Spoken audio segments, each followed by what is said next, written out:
রাধা রাধা। আপনি কখনো কোনো সাধারণ পাখি দেখেছেন? যেমন বাবুই। সে কি করে?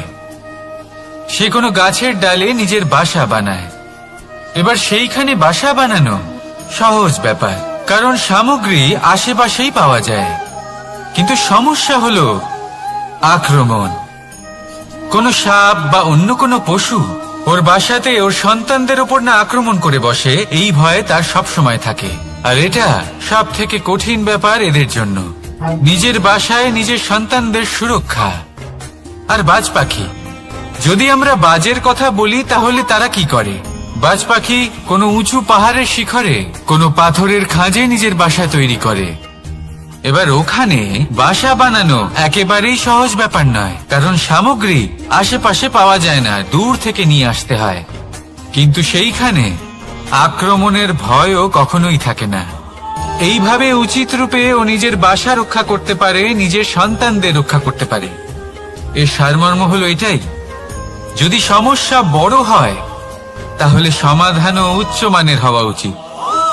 একটা বাজ পাখির মতো ভাবা আরম্ভ করে দিন। জীবনে যে কোনো সমস্যা ছোট মনে হবে। রাধা রাধা। জীবনে এমন কিছু কাজ রয়েছে যা আপনাকে একাই করতে হয়, আর এমন কিছু কাজ রয়েছে যা আপনাকে একসাথে মিলে করতে হয়, একজোট হয়ে, সঙ্গবদ্ধ হয়ে। এবার সঙ্গবদ্ধ বলতে কি বোঝাতে চাইছি? আমি তাদের কথা বলছি না যারা বাস্তবিকভাবে একে অপরের সাথে কাজ করেন। আমি তাদের কথা বলছি যারা একে অপরের থেকে দূরে থেকেও একে অপরকে বিশ্বাস করেন। আমি আগেও বলেছিলাম, সমস্ত বিশ্বের আশা বিশ্বাসেই বসবাস করে, তাই না?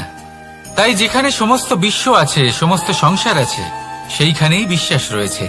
তাই আপনার আশেপাশে এমন দল সঙ্গবদ্ধ করুন যাদের আপনার উপর বিশ্বাস আছে আর যাদেরকে আপনি বিশ্বাস করতে পারেন। তাহলে আসুন আর আমার সাথে ভালোবেসে বলুন, রাধা রাধা।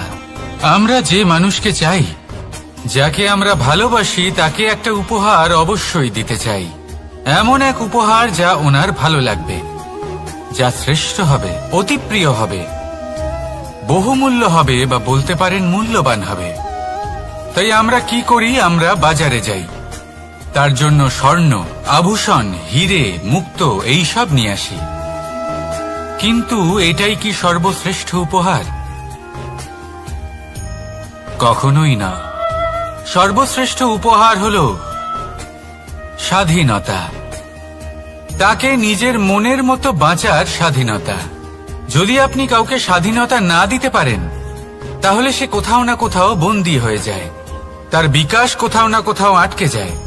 কিন্তু যদি আপনি কাউকে স্বাধীনতা দিতে পারেন, তাহলে আপনি দেখবেন ও সমস্ত সংসারকে, এই জীবনকে নিজের দৃষ্টিভঙ্গি দিয়ে দেখবে, বুঝবে যে কোনটা হলো উচিত আর কোনটা হলো অনুচিত।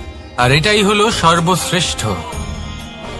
আর এবার যদি কাউকে স্বাধীনতার মাধ্যমে এত বড় একটা শক্তি দিতে পারেন, তাহলে আপনি আমাকে বলুন, এর থেকে বড় উপহার আর কি হতে পারে? আসুন আর আমার সাথে ভালোবেসে বলুন, রাধা রাধা।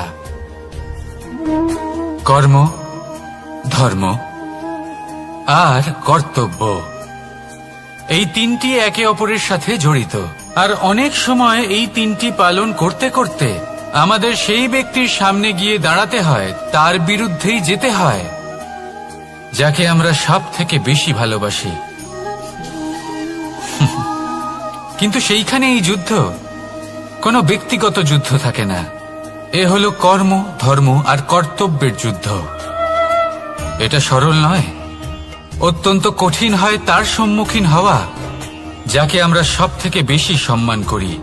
কিন্তু আমাদের তো আমাদের ধর্মের পথে চলতেই হবে, কারণ আমরা কর্মবদ্ধ, কর্তব্যবদ্ধ, আর এটাই করা উচিত।